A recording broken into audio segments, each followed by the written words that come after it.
Buenos días, bienvenidos a todos y todas, donde quiera que se encuentren. Bienvenidos al webinar de Replay, el Máster Erasmus Mundus para creadores de videojuegos. Somos Ana Ceci. Vamos a empezar esta presentación compartiendo una pequeña pantalla sobre quiénes somos. Somos Erasmus Mundus Association, una asociación de alumnos graduados de los programas de máster que agrupa más de 16.000 graduados de máster y de doctorados en el mundo. Nuestros nombres somos Ana Cecilia Sotelo Aguilar y Erika Delgado Rubia. Ambos somos también becarias de los programas Erasmus Mundus y actualmente somos representantes en Perú de esta asociación. Somos las representantes de país de Erasmus Mundus para el periodo 2024 a 2026. Erasmus Mundus, que es EMA, es una organización internacional gestionada por voluntarios, todos somos voluntarios, que apoya a los estudiantes y egresados de máster de todo el mundo. Nuestros objetivos son brindar orientación y apoyo a postulantes y becarios de los programas Erasmus Mundus, promover la cooperación y excelencia académica y construir una comunidad internacional de alumni. Esta es nuestra página web, donde ustedes pueden visitarlo cuando gusten. Y bueno, antes que nada, queremos agradecer a la Unión Europea, que siempre nos apoya y que esta vez también le reconocemos su valioso respaldo. Gracias a ella, a la Unión Europea, es que iniciativas como Erasmus Mundus pueden seguir abriendo puertas y nuevas oportunidades educativas y fortaleciendo los lazos internacionales en nuestro país. Muchas gracias a la Unión Europea. El día de hoy tenemos el honor de tener con nosotros a dos invitados muy especiales. Ellos son el doctor Felipe Costaluz. Él tiene estudios de videojuego, efectos visuales, animación, juegos de control alternativo. Felipe Costaluz es doctor en ciencias de la comunicación y es el director del máster conjunto Erasmus Mundus Replay, de European Game Design Masters. También es director del máster en diseño de videojuegos y medios jugables y de los estudios de grado de videojuegos. Es miembro del equipo directivo de la unidad de I&D de High Lab Digital Human Environment Interface Labs y es evaluador externo del programa de doctorado Prácticas Performativas y Basadas en Medios de la Universidad de las Artes de Estocolmo. Es investigador principal y co-investigador en varios proyectos internacionales y enseña postproducción digital para cine, videojuegos y animación. Muchas gracias, bienvenido. Welcome, Felipe. También tenemos hoy día el gusto de tener con nosotros a Natalie Calantar. Natalie Calantar, ella es una comunicadora y desarrolladora de videojuegos, egresada de la Universidad de Lima, y ella es la ganadora de este año de la beca Erasmus Mundus Replay para el máster que se desarrollará a partir del mes de septiembre en Europa. Bienvenida, Natalie. Bueno, ¿qué son los Másters Erasmus Mundus? Brevemente, para explicarles de qué se trata, aunque posiblemente ustedes ya los conocen, son programas de estudios de máster internos transnacionales integrados y de alto nivel, impartidos por consorcios internacionales de universidades y socios de distintos países. Son diseñados para ofrecer una formación interdisciplinaria y multicultural. Estos másteres están abiertos a estudiantes de todo el mundo, no hay ninguna limitación, y de una duración de hasta 24 meses y ofrecen unas becas muy generosas. 1.400 euros mensuales que les cubren manutención, instalación, viajes, una exención total de la matrícula y derechos académicos, un seguro médico internacional y atención a estudiantes que tengan necesidades especiales. Gracias a estos másteres, ustedes pueden vivir y estudiar entre 2 a 4 países diferentes durante su estadía en Europa. ¿Cómo funcionan y qué ofrecen? Bueno, básicamente los másteres se ven en el catálogo de Erasmus Mundus, que lo vamos a ver en un minuto más, y ofrecen la oportunidad de participar no solamente en los cursos, también en escuelas de verano, pasantías, laboratorios, intercambios de personal y expertos académicos invitados. Al culminar el máster, ustedes pueden recibir un título conjunto o múltiples títulos en universidades participantes, tal como nos va a explicar en unos minutos el doctor Felipe Cruz Tostaluz. ¿Qué requisitos requieren ustedes? Los requisitos básicos y esenciales son una carta de motivación, un currículum vitae, cartas de recomendación, que se les exige algo simple, un grado universitario de bachiller o estar en el último año de estudio, certificados de estudio de la universidad, sus certificados de un idioma de inglés. Generalmente se les exige el IELTS, el TOEFL o un examen similar, dependiendo de los requisitos de cada máster, un nivel, digamos que intermedio avanzado, dependiendo del máster también, y los programas pueden exigir otros requisitos adicionales que dependen de cada consorcio. El proceso de aplicación es muy simple, ustedes aplican a cada programa, cada uno tiene requisitos y fechas específicas, así que hay que informarse muy bien. La movilidad física es obligatoria, no se puede aprender a virtual, así que prepárense para vivir una experiencia impresionante. Al finalizar, como les dijimos, obtienen diversos títulos conjuntos de varias universidades. Les voy a explicar un momento más. Este es el catálogo del que pueden ingresar y pueden ver que actualmente hay 214 másters disponibles, las postulaciones ya cerraron para este año, ya para el mes de febrero, marzo, pero se van a reabrir a partir del mes de septiembre, octubre, noviembre, diciembre de este año 2025. Así que hay para 19 áreas temáticas, así que para cualquier campo que ustedes hayan investigado, hayan estudiado, podrán encontrarlos. Por ejemplo, acá estamos viendo, hacemos una búsqueda en el filtro de videojuegos y salen por lo menos dos máster. Uno de ellos es Replay, European Young Master in Games, y otro es Digital Creativity and Arts. ¿Qué busco? ¿Qué es lo que necesitan ustedes? Bueno, nada, busquen su programa ideal, rean los requisitos. Vamos a escuchar acá los testimonios de Natalie, cómo hizo ella para postular, para obtener la beca, cómo se preparó, qué fue lo que la motivó, y el doctor Felipe Cruz nos va a explicar, Lucas Costa Luz nos va a explicar en qué consiste este máster. Las preguntas básicas las podemos ver al final, así que sin más por nada, vamos a pasar ahora paso la palabra al doctor Felipe Cruz para que empiece esta presentación. Gracias. A ver, stop sharing. Muchas gracias. I'm going to speak in English, Yes. pero además agradecemos mucho por esta oportunidad, por la presentación también, Ana Cecilia, which was so kind, and it's an amazing pleasure to be here with you all. So I will just ask if you could put me as co-host or host to share my screen. And the idea, I have here a brief presentation. I'll try to be as fast as possible, but try to share our idea of our master, because we are talking about games, and games is a very broad medium.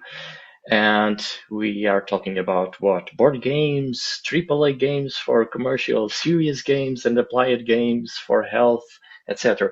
So what is your scope? But okay, now I am host. I will try to share probably the screens. Let's check what's gonna happen. Replay presentation. Let's check what's gonna happen in here. Give me a second because I have too many screens. I'm sharing screen, correct? Not sorry, I have too many. Hello, hello, hello. Too many windows.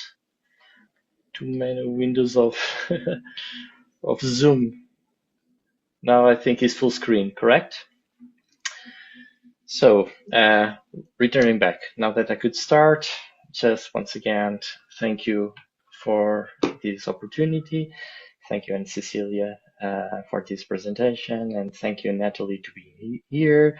And we'll have time to talk later, but we were so happy that we could choose you, that you could apply to this program. We really enjoy your portfolio and your path that you are doing in games.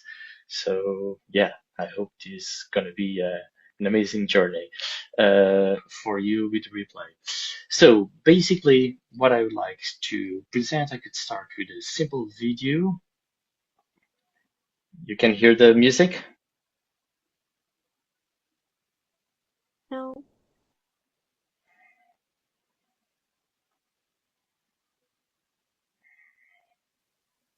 We can't hear the music, Felipe. Okay.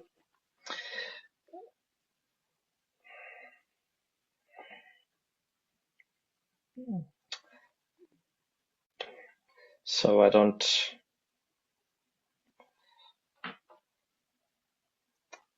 Sorry about that. I was trying to figure out how in Zoom.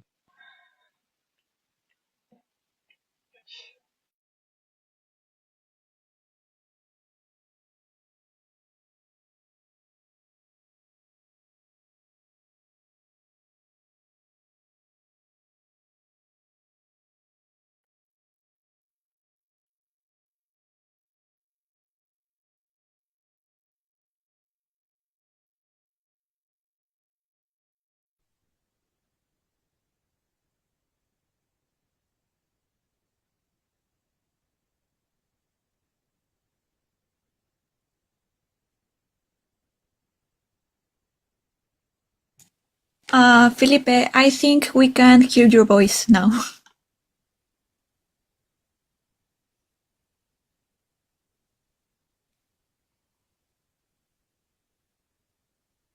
Nope, still can't hear you. ¿Es Felipe host? ¿Felipe's host? Yes. Sí, está como host, pero no se le escucha. No, no se le escucha, se ha mutado. You're mute. You're mute, Felipe. No, he's not mute, but for some reason his microphone, I think, is not working. Actually, he is mute. He was working. Oh, okay. Oh, silly. Sorry. I was holding Teams. Now I'm gonna. Great. No, Don't worry. No, sorry about that. So I probably lost all of this part. I was just saying so that replay is an Erasmus Mundus in games. I will talk a little bit more about what kind of games we are looking for here. But basically, it's a consortium organized within three main campus, three main universities, which are Lusofna University in Lisbon, is the largest private university in Portugal. We have studies in all of the areas and a very strong department in film department with areas of design, arts, filming, games, etc. And that's where I came from, Lisbon, Portugal, and from Lusofna University. We have also Lucas School of Arts, vibrant university, very, very interesting campus in Genk City in Belgium, and also the Aalto University, which is in Helsinki. Espoo is a border with Helsinki University. So what we are looking here is what is the Erasmus Mundus. The Erasmus Mundus is something unique.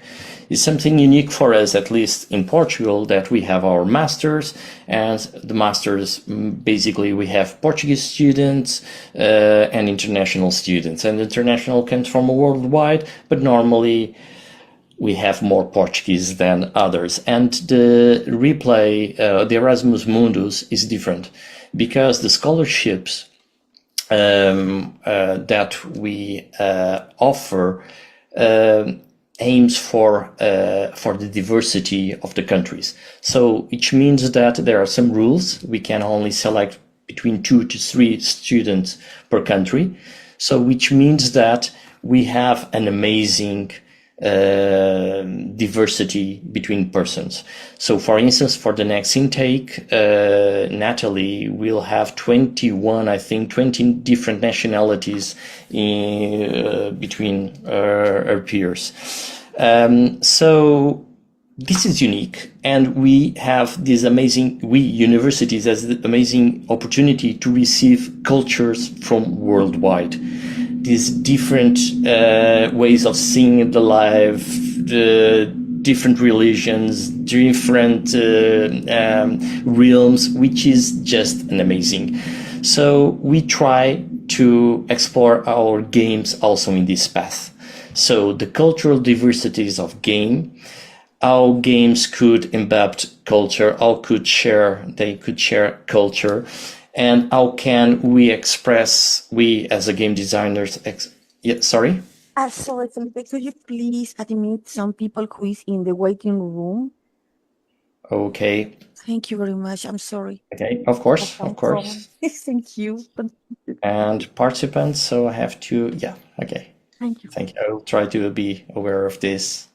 Try to check the note. Okay. So which means that, I lost a little bit. So we want that our students could express themselves.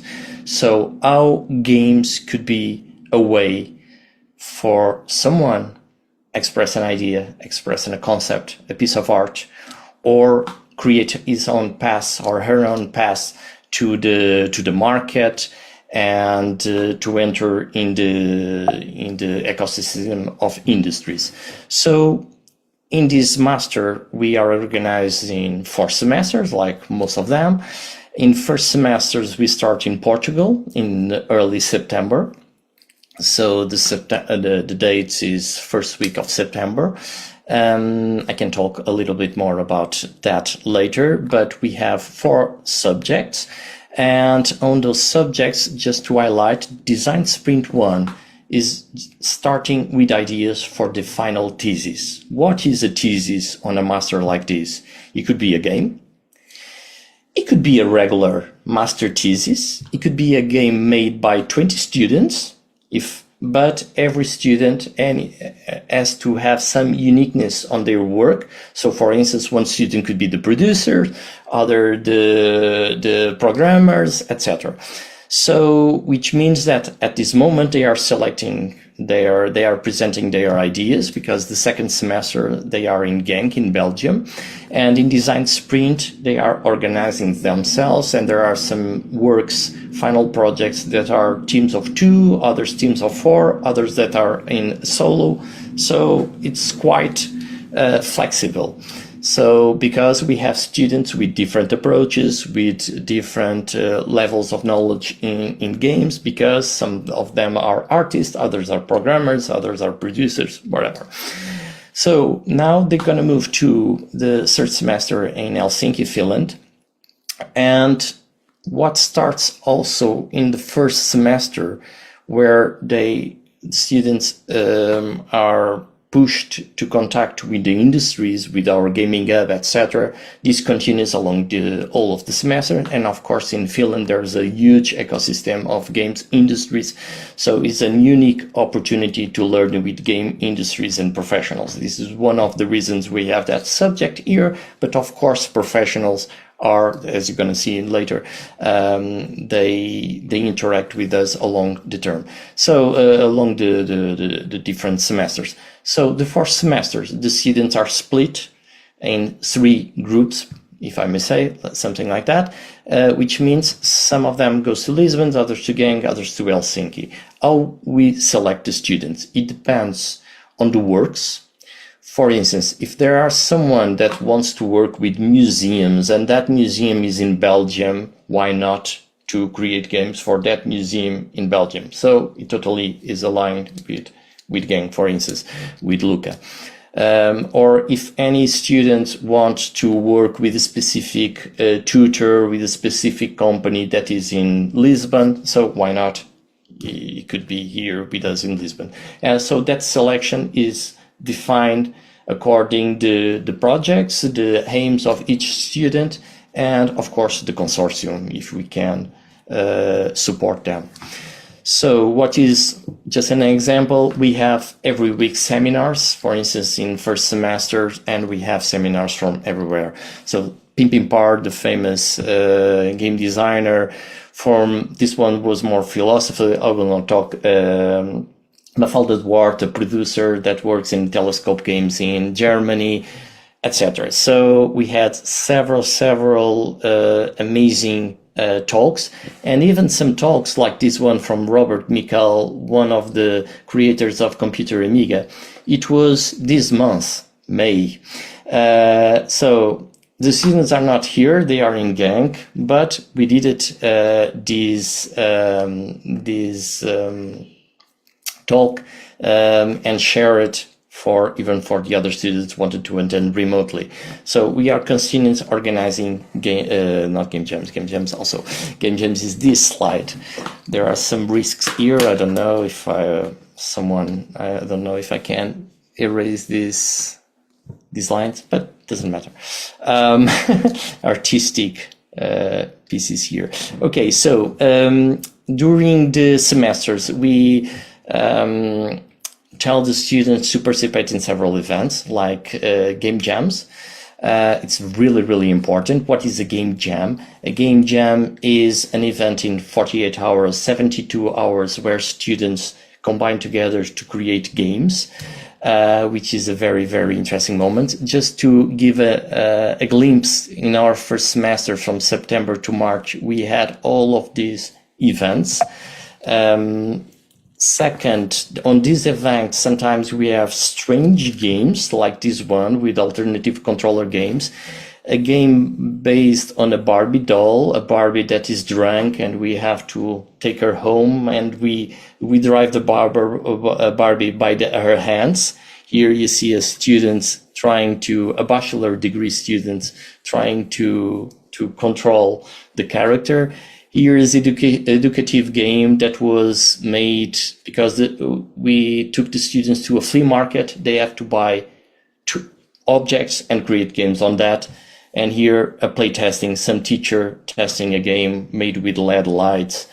Of course, we have motion capture. This student made an amazing game with a mocap and VR with dancing.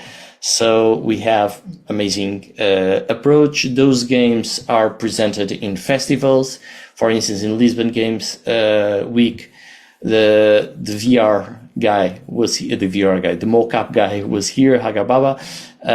He was presenting the games here to the community. The other games from the globe was there also, and to the gaming hub in Lisbon.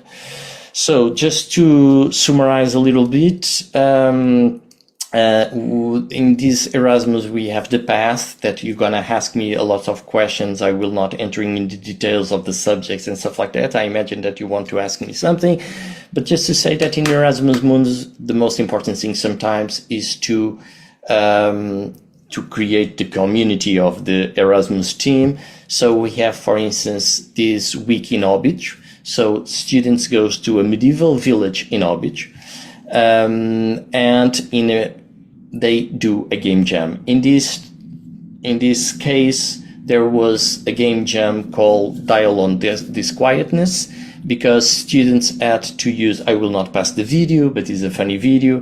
They had to use phones to create a game. So this was the interface in this game jam, and they have 4 days to create a game. They were in that village. This is the building outside of the village, the facilities for the game jams. You can see the student discussing their ideas and developing their games. And the end, we don't have sound here, which is a pity, but I will share this presentation with you. Probably you can hear something. This is amazing. Your Iranian student made a game about the experience that a friend of her unfortunately has. Fighting for women rights in Iran is a big issue, as you probably know. And a friend of her was locked in jail for 5 years. And during these 5 years, they can only, these 5 years, no, not 5 years, 3 years, something like that. But she can only make 1 call per week during 5 minutes. So the game she developed was based on that experience. And I recently bought your SIM card as Good student day. loans. Suggestions let's department. hear a little bit. Thank you. Sale plan. Hello, I like to make a complaint. How can I change I had my bought your current things plan? for my children. I had.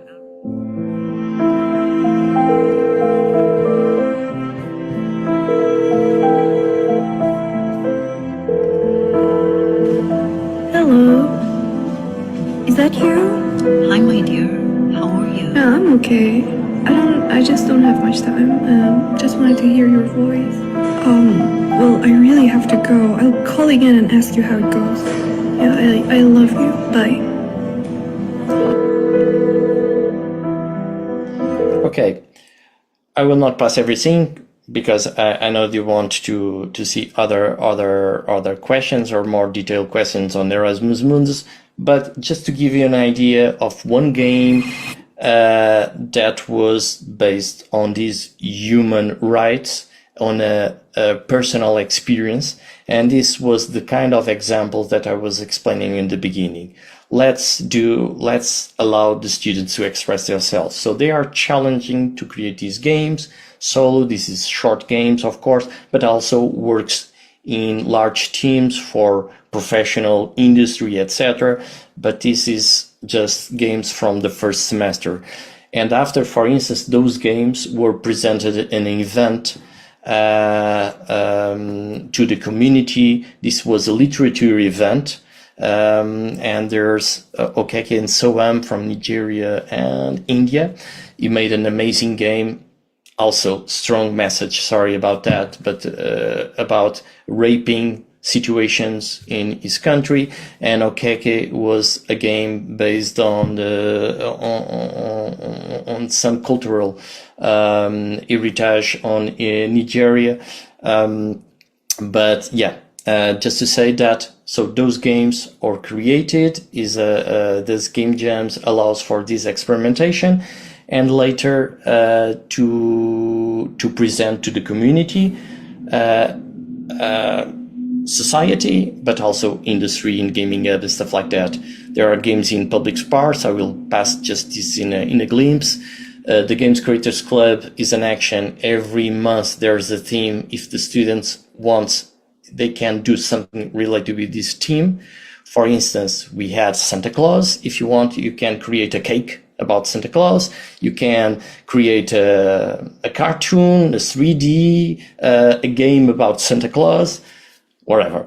So it's a space where there are some professionals that goes there just to have some fun, students, and there's our community in Lusofna and Lisbon sharing their ideas.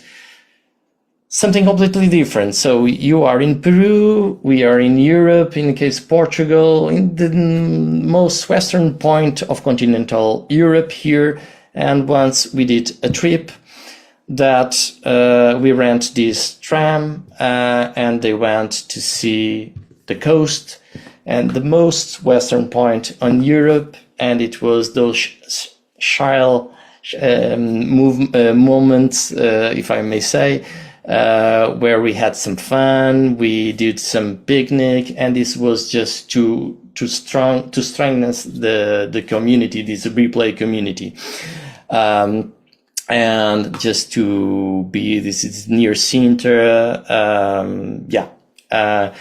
in gang, just for curiosity, they went on the first days for a walk. They climbed a huge mountain of 80 meters and they were very tired. 80 meters. So imagine in Peru, climbing some moment. So, but yeah. Okay. So this is the campus in Lucca. And yeah, that was just a brief presentation, and I think I will now need to read the chat, make Cecilia co-hosts, and try to check what your make host. Yeah, and now I can answer probably all of your questions, or yes. Yes, thank you. I guess there are some people in the waiting room. No. No. Okay. You are already hosting this session. So I can check here some of the questions. Age, no.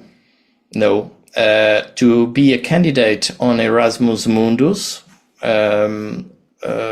what you need is, we had the oldest one, 40 years of age, the youngest one, 22, 23, maybe. But the question is just the scholarships. There are some mandatory scholarships and there's rules for diversity, which means that we have to guarantee at maximum 2-3 per country. So which means that if we have, like I had last year, about, 40 persons or from China, I could select only 2-3 in the maximum.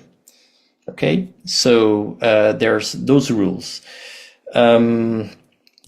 Yes, in our case, we have one portal for make the submissions, and the submissions, there's the rules. So every Erasmus Mundus are different.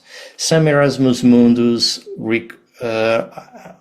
are very keen in seeing your portfolio in academic path. In our case, portfolio, if I may say, in a theoretical master, could be published papers, research projects, and stuff like that. In our case, the most important thing is the portfolio.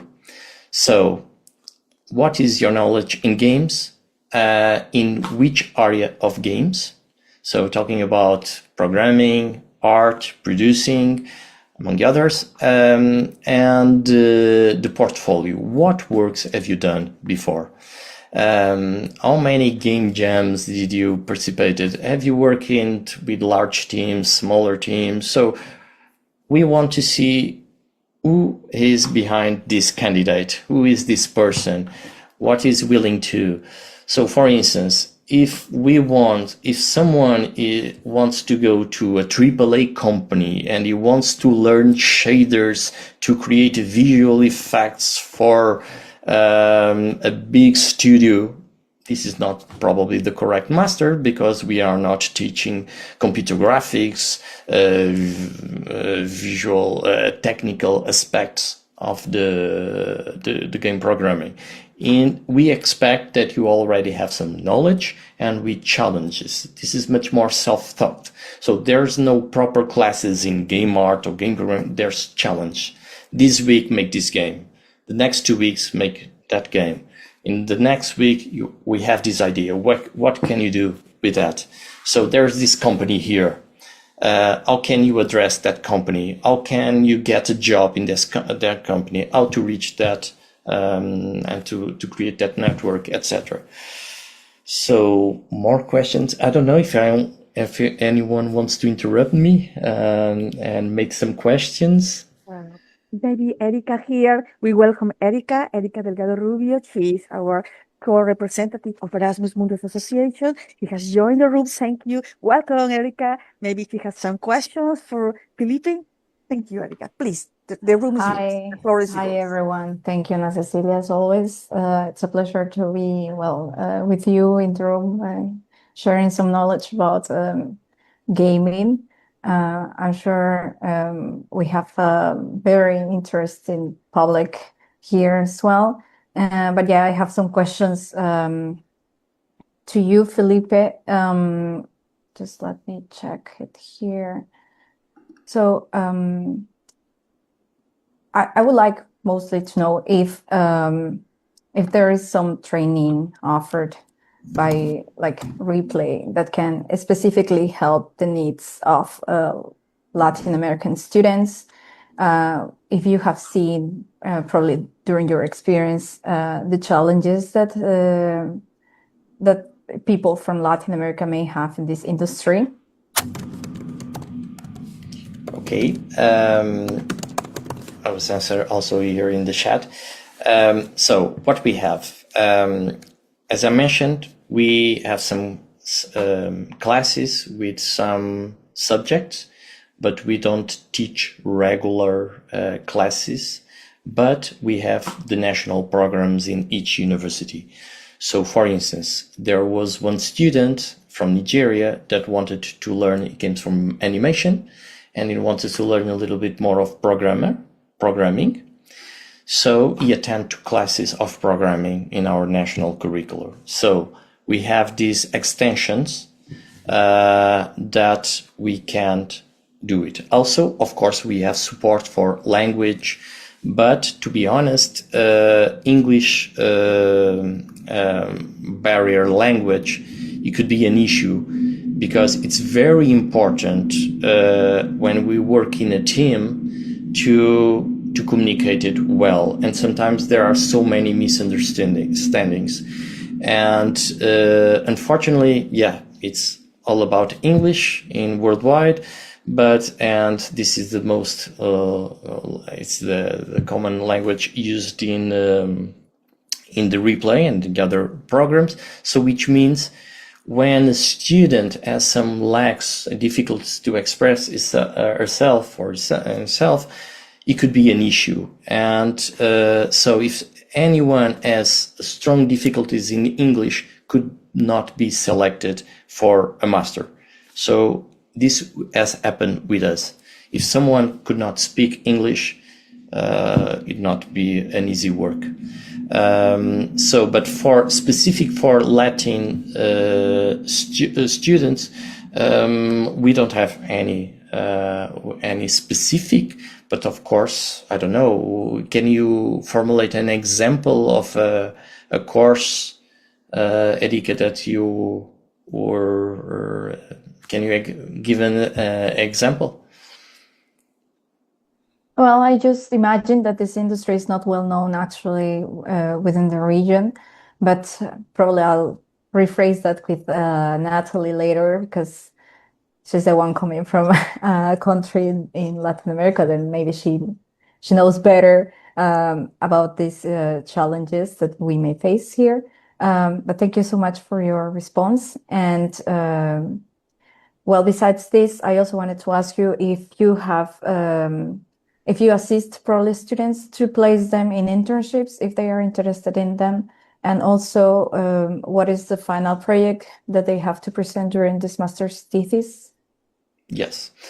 Internship is not on the official in the program, but it's something very, very relevant. It could be part of the thesis. So the final thesis, imagine that we can have a common agreement that you're going to work to a specific country, in Finland, for instance, to a company, and your thesis will be developed within that company.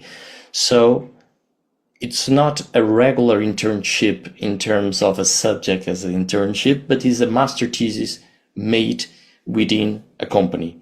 So which means that you will be supported by the company and you have to have a supervisor from the replay program that guarantees the bureaucratic documentation and the thesis report. What I call it as a final project. The thesis report, the final project as a game, even if it's a practical game, developed, for instance, in Unreal or Unity, doesn't matter, you have to write a report. And that report is not a game design document or just an art Bible, is a reflection. So you have to, this is a master thesis, so you submit the game, you submit those documentations, the game design documents, among the others, but also a reflection.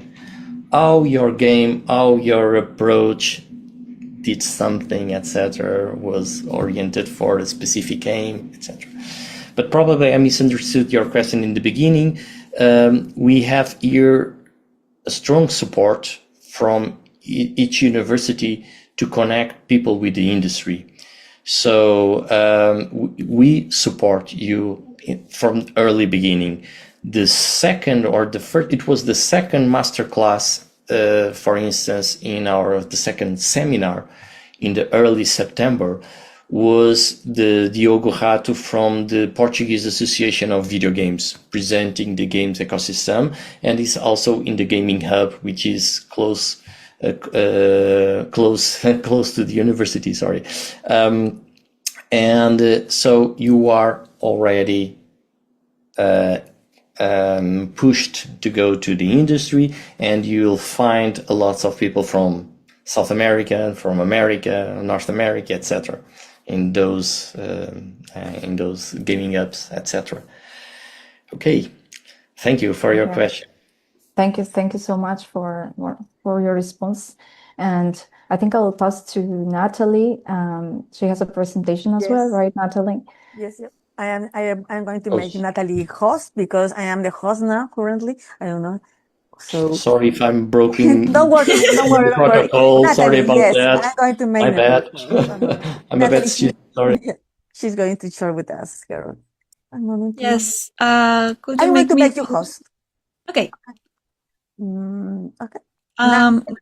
Would you prefer me to do the presentation in English and in Spanish? Yes, in English. Yes, you can do it in English. I think in English would be better because we have some audience from different countries program. Okay. I still don't have the permission to share. Oh, I think you made one of the attendants host.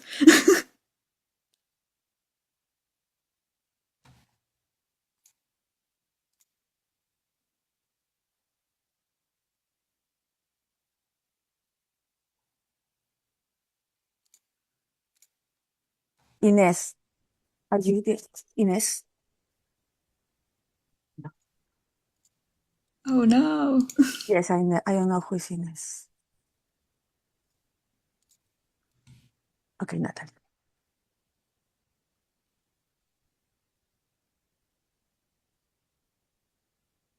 Yes, now.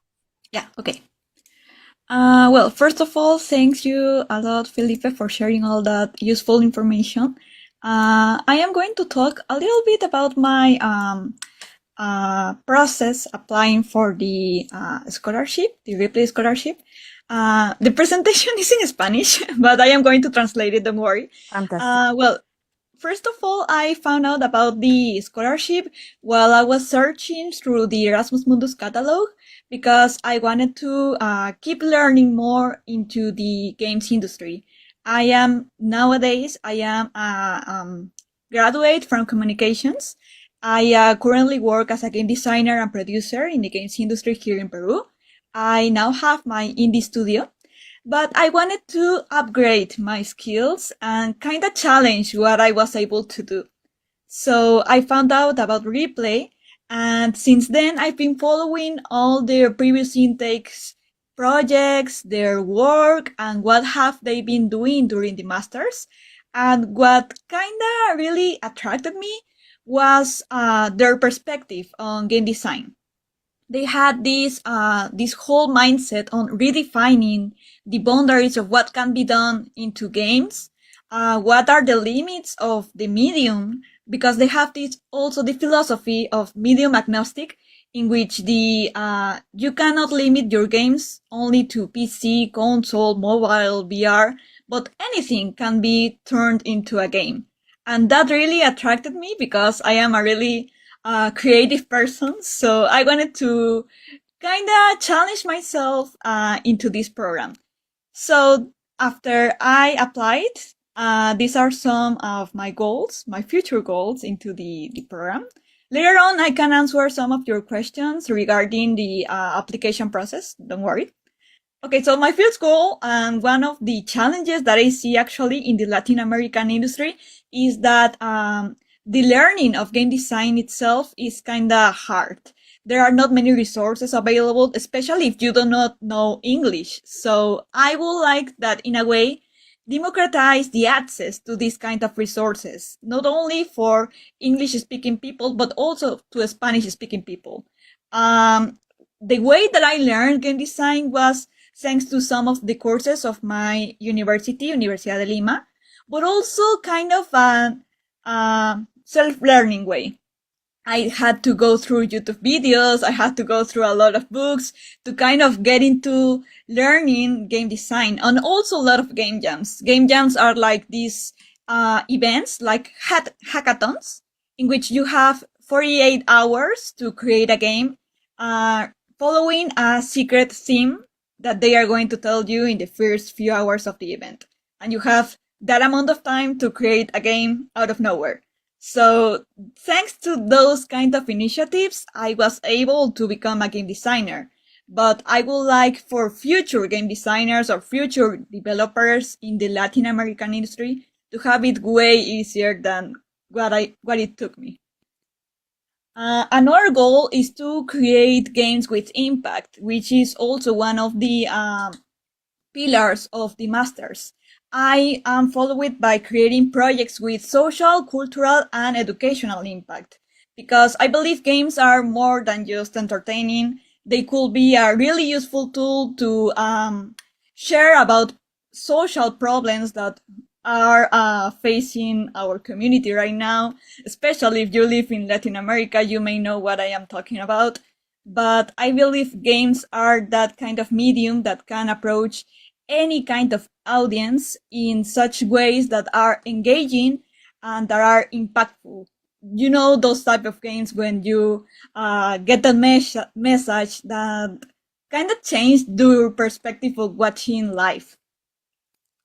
Well, last but not least, I think this opportunity will be a really enrichment opportunity to share in an environment with different people from different backgrounds, different cultures, but also different roles within the industry.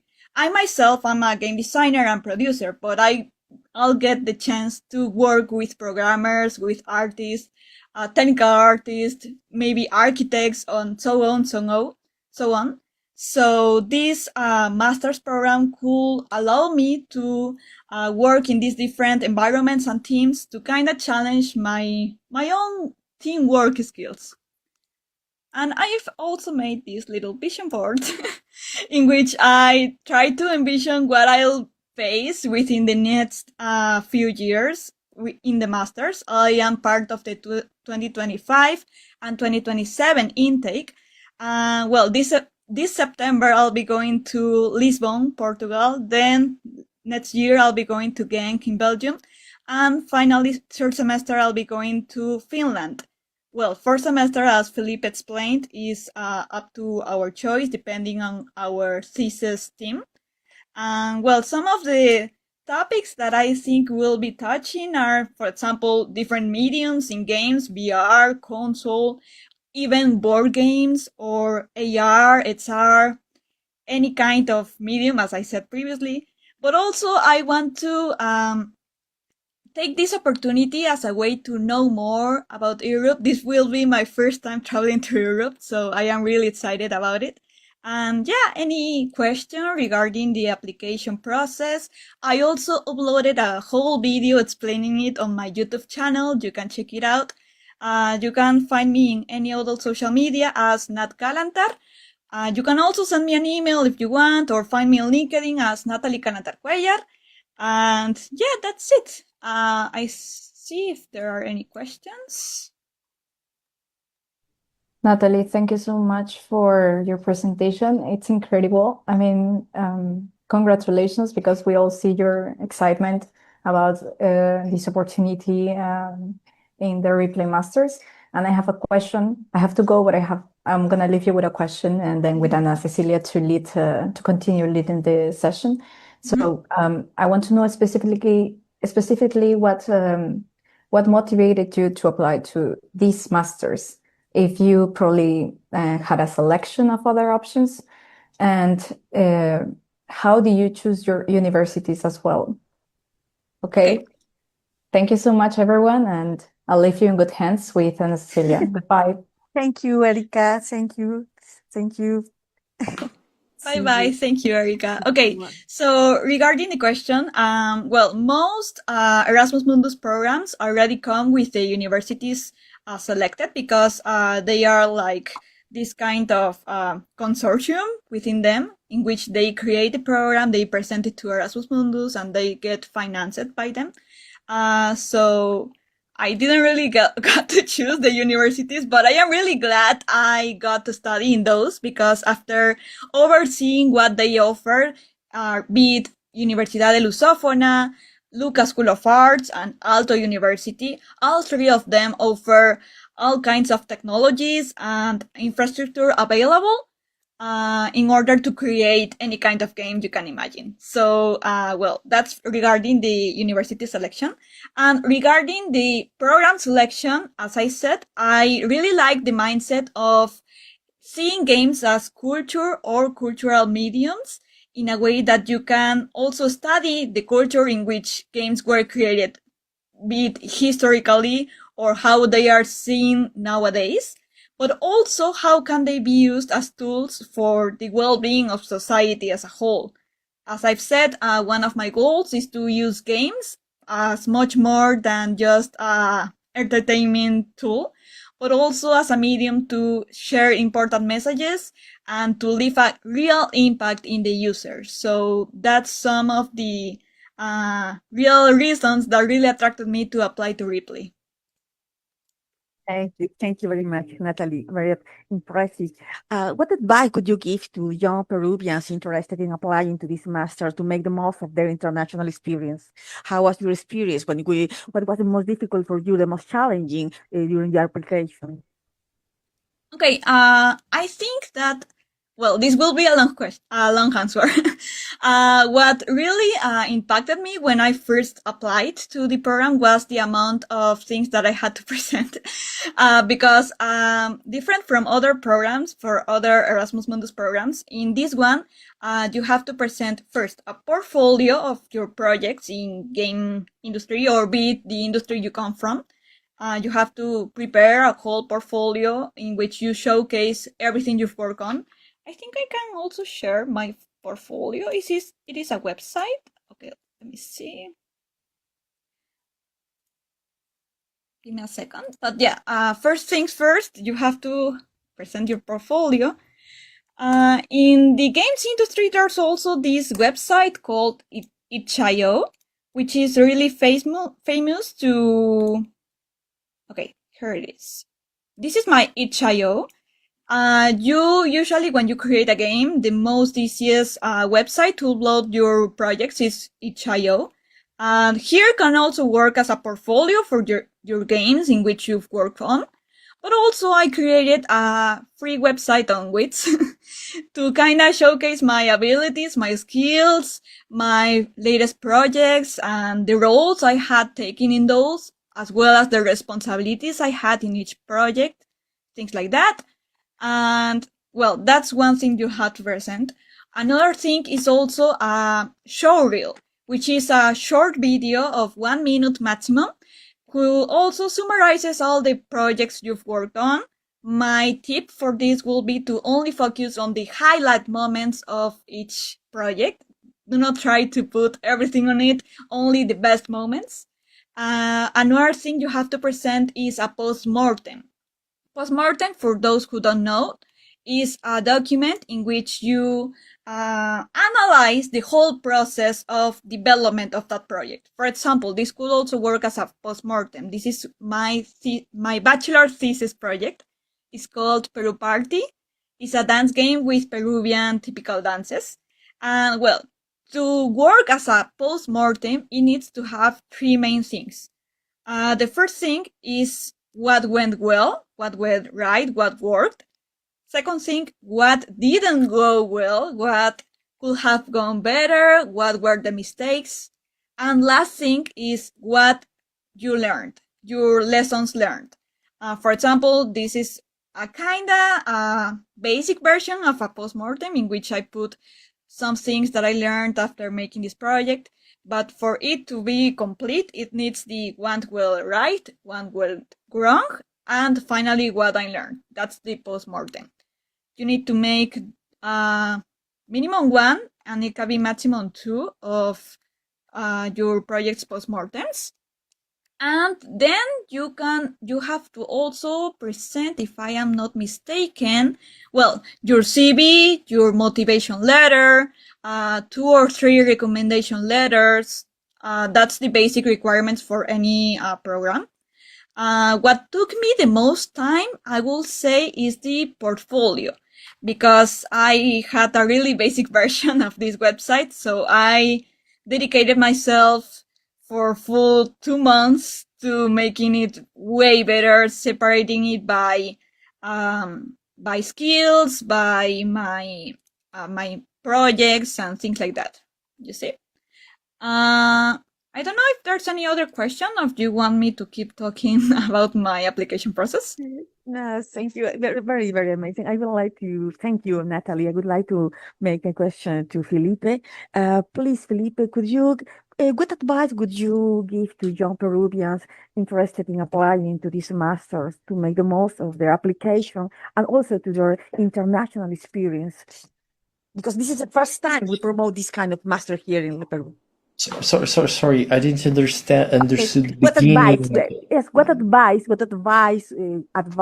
would you give to young Peruvians interested in applying to this master to make the most of them? Thank you. Thank you for the question, and thank you very much for Natalie. Natalie, you look a very person with a lot of energy. You did so many things already in your life, and that was overwhelming for us in the very good sense. So that was one very interesting. And the things you covered is also an answer to what Ana Cecilia asked to me. So the care on details on presenting your call or apply to this call. Sorry. So, but I just want to say that, for instance, for the programmers normally they have just code, and they cannot show their amazing work, and sometimes very artistic, because it has to be very creativity to solve programming challenges. So don't worry. One advice for the programmers or for that they should apply to this master. It's very important to have here programmers. And they only have to show their is experience. They have it in games. So, for instance, with the itch.io page, even if it's not so beautiful with an amazing hearts and stuff like that, but at least the games that you developed and what was your role. For instance, in this, like Natalie was talking, and this one thing that we had changed for the next intake is the videos has to be quite clear. What was your role in this game? What you did here? So I optimized the programming area of this, blah, blah, blah, blah, blah, blah, blah. So, but for the Peru candidates for Erasmus, it depends a lot on each Erasmus program. Even in Lusofna, we have several Erasmus Mundus running on, and the application process is similar, but with different details that are quite relevant. For instance, for us, it's very important, this portfolio and way you present it. So if you present a video, if you film with your phone, your games, sometimes happens, or if it's with bad quality in the image, if you have some technical issues, that is not a very good presentation. You don't like to go to a supermarket and buy an amazing food in a terrible package design with the food with not very good visual aesthetic. And that example of starting working in the website 2 months before, fantastic, Natalie, and that you are now receiving that rewards for that work. So please prepare your calls with time.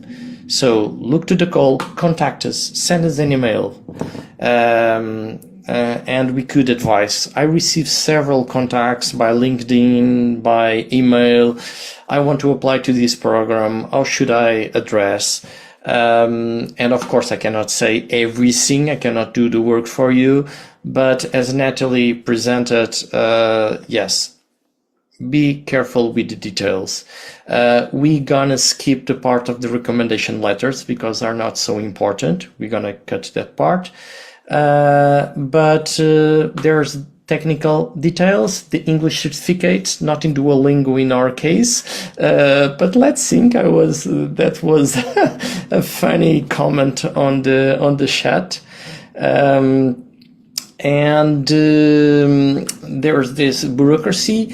You can even, there's one case of one student that didn't finish yet the graduation in the bachelor, but she was selected because she just needed the diploma and she didn't receive it yet, and we accepted her. So she just have to send us the diploma before June, otherwise we cannot.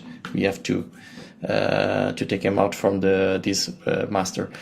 But yes, and in our case, prepare a good showreel, prepare your English skills, prepare a website with your works, and try to express a little bit about you.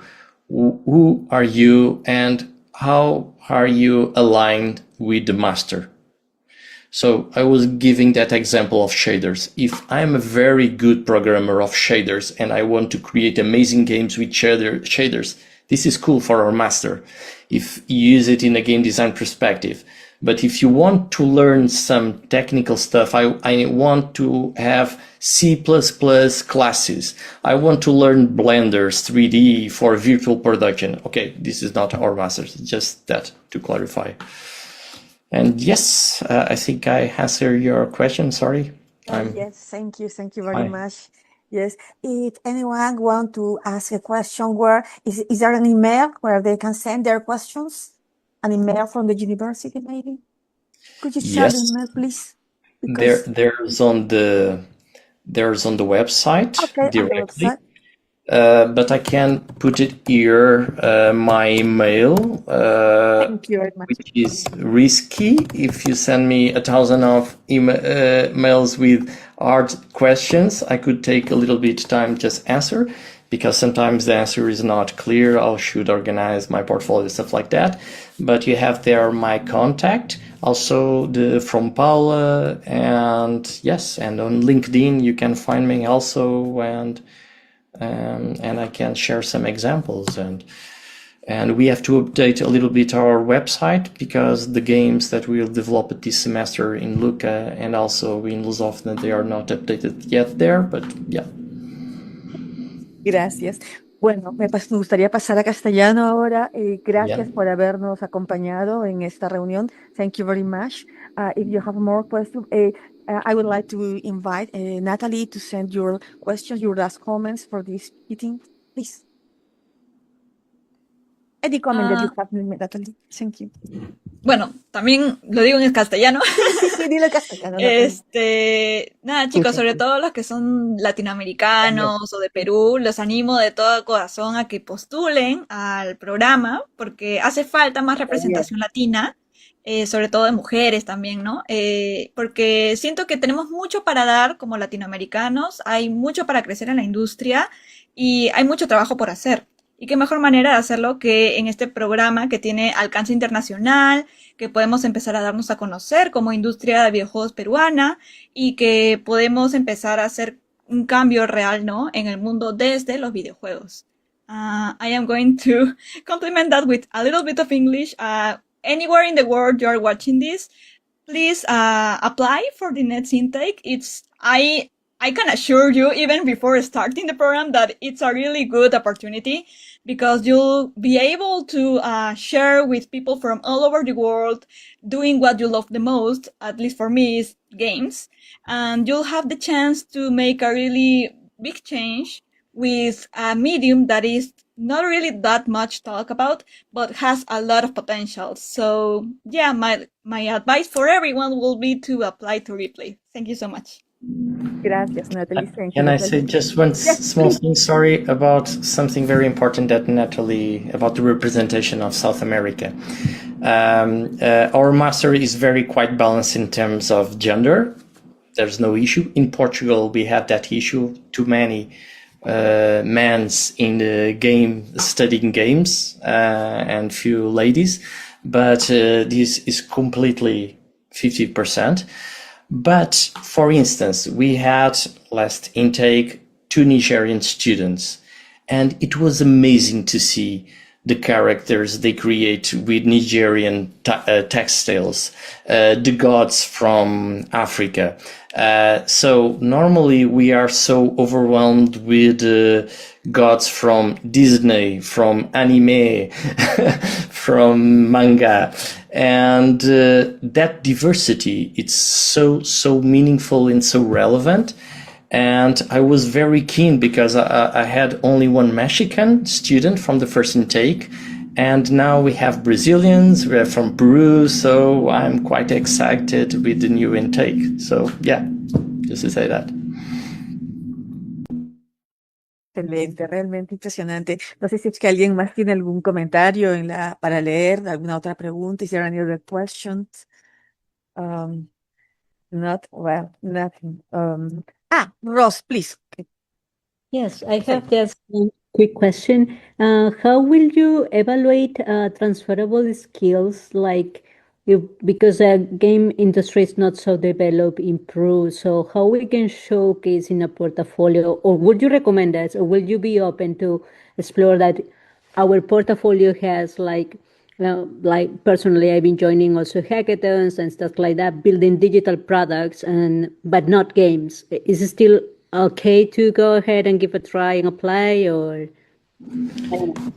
Yes, I always recommend to take the risk, to learn the process.